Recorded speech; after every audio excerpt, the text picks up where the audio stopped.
मुझे बस चाहिए अपनी ड्रेस। मेरे फियांसे ने हमारी शादी के 2 दिन पहले मुझे धोखा दिया था, वो भी मेरी दोस्त के साथ जिसने मेरी ड्रेस पहनी थी। पर अभी तो बुरे सपने की शुरुआत ही हुई थी। मेरा नाम है सूजन और ये है मेरी लव स्टोरी। मैंने कहा था मैं तुम्हारी ड्रेस खुद लेकर आऊंगा, और ये तो बस गलती से हो गया। गलती से?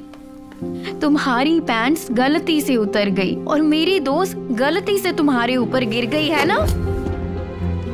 जुबान संभाल कर।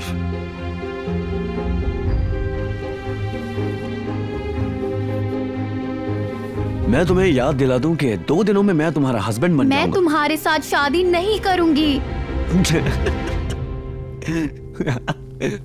सच में? तुम्हारे पेरेंट्स ने हमारी शादी के लिए बहुत खर्चा किया है और तुम्हें लगता है कि वो तुम्हें सब कुछ खराब करने देंगे? चलो भी। तुम अपनी जिंदगी में खुद कोई भी फैसला नहीं ले सकती हो। मैं जल्दी ही शादी करूंगी, पर तुम्हारे साथ नहीं। बस भी करो अब। तुम 2 दिनों में दूल्हा कैसे ढूंढोगी? मैं उसे 2 मिनट में ढूंढ लूंगी। मैं किसी भी अजनबी के साथ शादी करने को तैयार थी ताकि इस स्टीवन से शादी ना करनी पड़े। आप शादीशुदा हैं? सिंगल हूँ और कोई बच्चे भी नहीं। क्या तुम्हें $1000 चाहिए? कौन मना करेगा? बढ़िया, तो डील ये है, आज मेरे साथ शादी करो और आज रात तक तुम्हारे अकाउंट में पैसे आ जाएंगे। वैसे मैं बता दूं, मेरा नाम अजीत है। तुम पागल हो गई हो? ये सब कुछ बंद करो अभी। ये मेरी होने वाली पत्नी और इसको हाथ भी मत लगाना। स्टीवन ने आज तक ऐसा 2 सालों में कुछ भी नहीं किया। मैं इस अजनबी की हिम्मत पे हैरान थी। क्या तुम किसी भी अजनबी से शादी कर लोगी? किसी धोखेबाज से शादी करने से तो अच्छा ही है। तुम्हारा दिमाग सही है? तुम इतनी आसानी से ये सब नहीं कर सकती, ये याद रखना। बस 2 प्लास्टिक रिंग्स और सिटी हॉल में 20 मिनट बिताने के बाद हम बन गए हस्बैंड और वाइफ। मुझे उम्मीद है कि इस शादी के कारण स्टीवन और मेरी शादी कैंसिल हो जाएगी, पर शायद ये मुमकिन नहीं था। अब हमें जल्दी अंदर जाना होगा क्योंकि अंदर कोई नहीं है। सुजन, मैं समझता हूँ कि तुम अपने फियांसे पर गुस्सा हो, पर मेरा मतलब तुम सुंदर हो, स्मार्ट हो और एक अच्छी लड़की हो। और तुम नहीं अजीत, नहीं, तुम गलत समझ रहे हो। मैं बस चाहती थी कि सामान रखने में तुम मेरी मदद कर दो, फिर वो होटल चले जाना, ठीक है? हाँ। मुझे माफ करना। कोई बात नहीं। मेरी तारीफ करने के लिए शुक्रिया। अब अंदर आ जाओ। वाह, तुम्हारा घर बहुत सुंदर है। मॉम, डैड, मैं आपको बता, वो ये आदमी है जिससे ये शादी करने वाली ऐसा कुछ नहीं है। मैं शादी कर चुकी हूँ। क्या तुमने इससे शादी कर ली? ये शांत रहो। ये आदमी बहुत खतरनाक है। इसने मुझ पर सैलों के बाहर हमला किया और मेरा मुंह तोड़ने की कोशिश की। ये फिर से भी कर सकता हूँ। चलो सारे शांत हो जाओ, ठीक है? बेटा, मैं तुम्हें ऐसा करने के लिए माफ कर दूंगा, पर तुम्हें ये शादी कैंसिल करनी होगी, ठीक है? और हम तुम्हें कुछ पैसे दे देंगे। डैड, उसने मुझे धोखा दिया था। और जो तुमने किया वो सही है क्या? हाँ? सुनो, तुम और स्टीवन कुछ भी करो, समझे? हमें इससे कोई लेना देना नहीं है, पर हम इस शादी को बिल्कुल भी कैंसिल नहीं करेंगे। समझ में आया? इनविटेशंस जा चुके हैं, मेहमान आने वाले हैं, सब कुछ तैयार है और पैसे भी दे दिए। आप इन पैसों का क्या करेंगे? आपने मेरी फीलिंग्स के बारे में सोचा?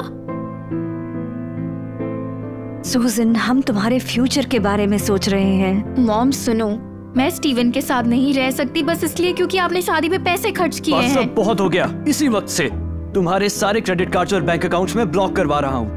तो अगर तुम इस घर से बाहर गई तो इस हॉट डॉग के पैसे भी नहीं चुका पाओगी। मुझे समझ नहीं आ रहा था कि मैं क्या करूं। मैं यहाँ नहीं रह सकती, पर अगर यहाँ से चली गई तो मैं कहाँ रहूंगी? और मैंने अजीत से वादा किया था कि मैं शादी करने के उसे पैसे दूंगी।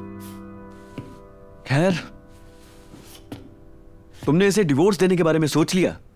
इसे कुछ पाने के लिए डिवोर्स देने की जरूरत नहीं। मैं अपनी पत्नी का ध्यान रखूंगा। चलो चलते हैं।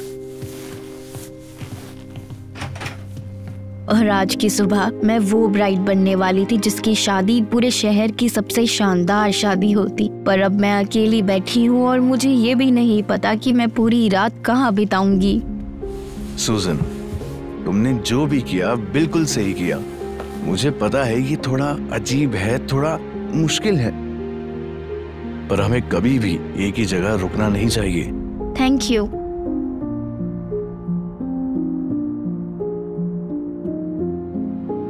काश हमारे पास आज की रात बिताने के लिए एक बेड होता। तुम फिक्र मत करो, देखो हमारे पास कितने सारे पीचेस पड़े हुए हैं, इन्हें बेचते हैं, फिर हमारे पास होटल और ब्रेकफास्ट लेने के लिए काफी पैसे होंगे। तुमने सही कहा। हाँ ठीक है। अरे मैं मजाक कर रहा हूँ, मैं अपनी पत्नी से कोई इतना भारी सामान थोड़ा ना उठवाऊंगा, ठीक है ना? ये सारे काम मैं खुद कर लूं, तुम बस इधर आओ, बैठो और आराम से इधर बैठो और ये पकड़ो। मैं वहाँ पे बैठी साथ में पीच खा रही थी और मैं अपनी आंखें अजीत से हटा ही नहीं पा रही थी। मुझे वो बहुत ही ज्यादा खुश रख रहा था और ये मानना बिल्कुल भी मुश्किल नहीं था कि वो कितना हैंडसम है। और फिर मुझे एहसास हुआ कि मैं इस आदमी से प्यार करने लगी हूँ। जरा ये देखो, एक ऐसा पीच ढूंढना बहुत मुश्किल है जिसका कलर और शेप एकदम बढ़िया हो। ये एकदम अलग है, एकदम अलग, बिल्कुल तुम्हारी तरह, बिल्कुल अलग है, एकदम तुम्हारी तरह और तुम्हारे जैसा भी।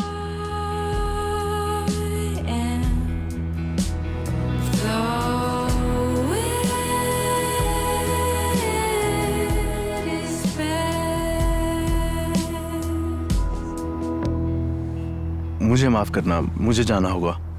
मुझे अभी जाना होगा, बहुत जरूरी है, मैं बस अभी आया। पर कहाँ? काफी घंटे बीत गए पर अजीत वापस नहीं आया। मुझे पता था कि वो किसी काम से गया है, पर मुझे बहुत ही अकेला और अजीब लगने लगा। फिर एकदम से मुझे एक आवाज सुनाई दी। अभी का इंतजार कर रही हो? वो कहाँ गया? तुम यहाँ क्यों आए हो? क्या वो जमीन पर बॉक्स रखने वाला है ताकि तुम सो सको? अगर वो ऐसा करता भी है तो तुम्हें क्या दिक्कत है? बोलो। ठीक है, तुम उसका कब से इंतजार कर रही हो? मुझे ऐसा लगता है कि उसने अब तक तुम्हारे नाम पे लोन्स भी ले लिए होंगे। सूरन जान, हम दोनों एक साथ रहने के लिए बने हैं, और पूरी जिंदगी। क्या तुम अभी भी इस बेकार सी जगह पर रहना चाहती हो? बोलो, चलो भी। वो अभी वापस आ जाएगा। वो कभी वापस नहीं आएगा। चलो घर चलते हैं।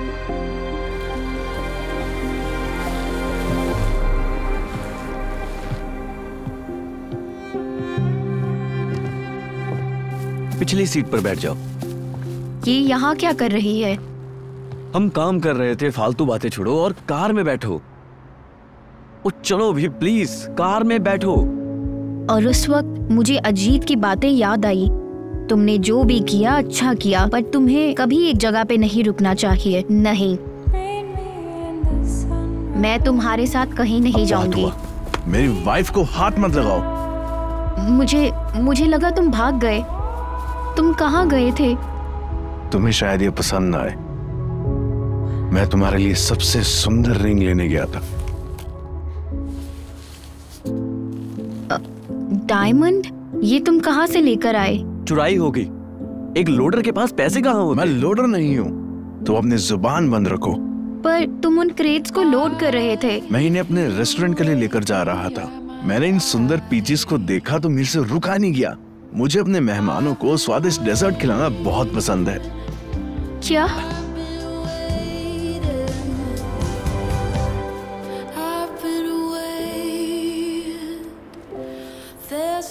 मैंने कहा था ना, मैं तुम्हारा अच्छे से ध्यान रखूंगा।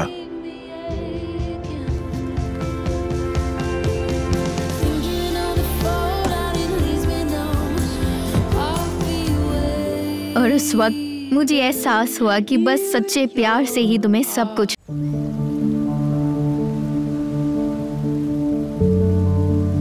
कैथलीन, फ्रैंक, तुम यहाँ क्या कर रहे हो? मैंने 500 मील की दूरी तय की है मेरी हॉटी को सरप्राइज देने के लिए, और सामने तुम मिल गई। फ्रैंक, मुझे माफ करो, हमारी पहली मुलाकात में तस्वीर की तरह दिखने के लिए मैं खुद को तैयार करना चाहती थी। तस्वीर की तरह? तो तुम्हें तो फिर प्लास्टिक सर्जरी की जरूरत है। तुम तो मुझसे 2 हफ्तों से झूठ बोल रही हो। फ्रैंक, मुझे माफ कर दो, मुझे माफ कर दो। बहुत हो गया, मैं इस बारे में और कोई बात नहीं करना चाहता। अरे बाप रे, ये किटी का मंगेतर है। ये तो बहुत ही सुंदर है। और देखो, वो फूल लाया है। एक सज्जन व्यक्ति। मैं किटी की माँ हूँ, ये किटी के डैड और ये आंटी।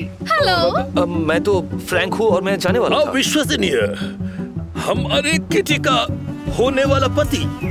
तो चलो चलो अंदर चले। लंच करके जाना बेटा। बुरा सपना। जिस आदमी से मैं प्यार करती हूँ वो सोचता है कि मैं राक्षस हूँ। मुझे अंदाजा नहीं था 5 मिनट में वो मुझसे उसके साथ रहने के लिए भीख मांगेगा। मेरा नाम है कैथलीन और ये है मेरी प्रेम कहानी। तो फ्रैंक, तुम्हें किटी में सबसे ज्यादा क्या पसंद है? आंटी। ओह शर्माओ मत डियर, हम सभी को जानना है। चलो बताओ। मैं उसकी खूबसूरती देख के चौंक गया था और उसकी ईमानदारी भी। वो शायद तस्वीर से ज्यादा सामने से अट्रैक्टिव लगती है ना? मैं तो कहूँगा कि अंतर बहुत ही ज्यादा है। तुम्हें पता है उसका एक्स उसकी खूबसूरती देख ही नहीं पाया। Oh really? और ऐसा क्यों? वो जन्म से ही अंधा था। चौंकाने वाली कहानी है ना? और इसलिए हमारी किटी। ठीक है, हमारे स्पेशल खाना आ गया है, मैं सर्व कर देती हूँ। स्पेशल? ये क्या है? ये एक ट्रेडिशनल डिश है जो हमारे यहाँ बनते हैं। किटी ने इसे खुद बनाया है और इसका स्वाद तुम्हें बहुत अच्छा मेरा लगेगा। पेट सरप्राइजेस से ऑलरेडी भर चुका है। शुक्रिया, लेकिन नहीं, मेरे पेट में थोड़ा सा दर्द है। किटी के दादाजी के एपेंडिसाइटिस इसी तरह शुरू हुआ था ना? ओह बकवास बंद करो।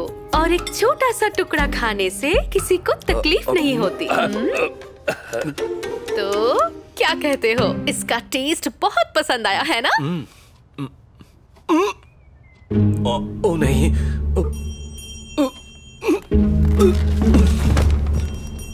ओह नो किटी, मुझे लगता है तुमने अपने मंगेतर को ऊपर भेज दिया।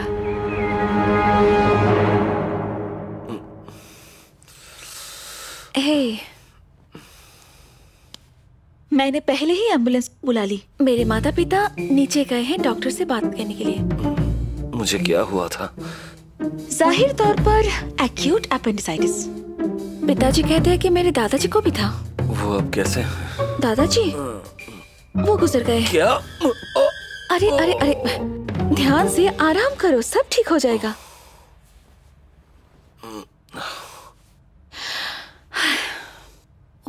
वो डॉक्टर कहाँ है? थोड़ा रुको, मैं आती हूँ, ठीक है? हे, स्टॉप। मुझे छोड़ के मत जाओ, डर लग रहा है मुझे। अभी मुझे छोड़ के मत जाओ।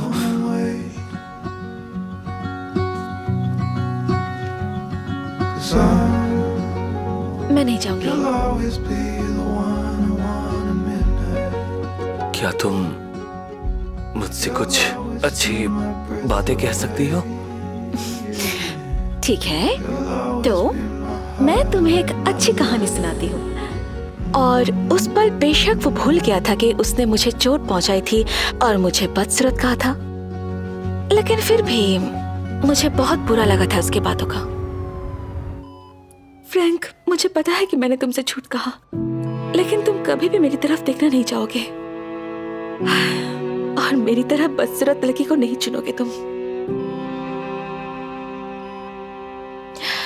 लेकिन मैं ईमानदार रही हूँ हर शब्द के साथ जो मैंने तुमको टेक्स्ट किया था इन पिछले 2 हफ्तों में। मैं क्रिस्टी। कैथलीन, हाँ, सही कहा कैथलीन।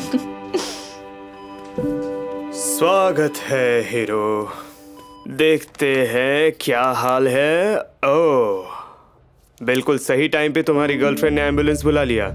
और हाँ, वो तुम्हारे पास इतनी देर तक बैठी भी रही। तुम्हें तुम्हारी गर्लफ्रेंड के ऊपर नाज होना चाहिए। हम दोनों, वरना आजकल तो बहुत सारे चीटर्स मिल जाते हैं, जैसे कि मेरी वाइफ। तुम्हारा शुक्रिया। मुझे खुशी है कि तुम ठीक हो। कैथलीन, तुम बिल्कुल वैसे ही सुंदर हो जैसे तुम टिंडर के पिक्चर में लग रही थी। मुझे लगता है एनेस्थेसिया अभी भी काम कर रही है। माफ करना। क्या? मैं जो भी करूं, मैं फ्रैंक की नजरों में सुंदर हूं, सिर्फ उसकी बेहोशी में। लेकिन प्यार ने मेरे लिए कुछ और ही सोच के रखा था। हे, तुम यहाँ क्या कर रहे हो? तुमने एक हफ्ते पहले भी यही सवाल पूछा था।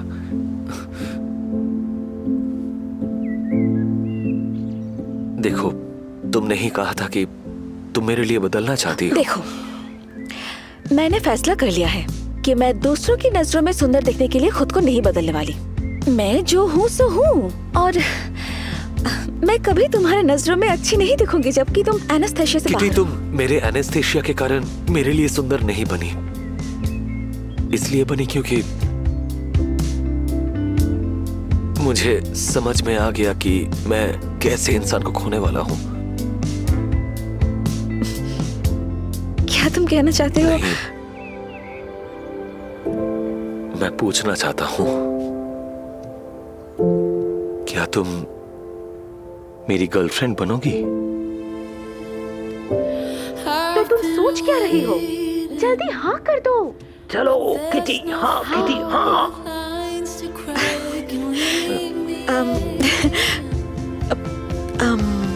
हाँ, मैं तुम्हारी गर्लफ्रेंड बनने के लिए तैयार हूँ, लेकिन सिर्फ एक शर्त पर। कैसी शर्त? वो बकवास डिश फिर से नहीं बनाऊंगी। अच्छा, वो जो खाया था। मुझे याद मत दिलाओ। बस उसी पल मैंने एहसास किया, जो वास्तव में आपको सच्चा प्यार करता है वो हमेशा आप में ही सुंदरता दिखता है।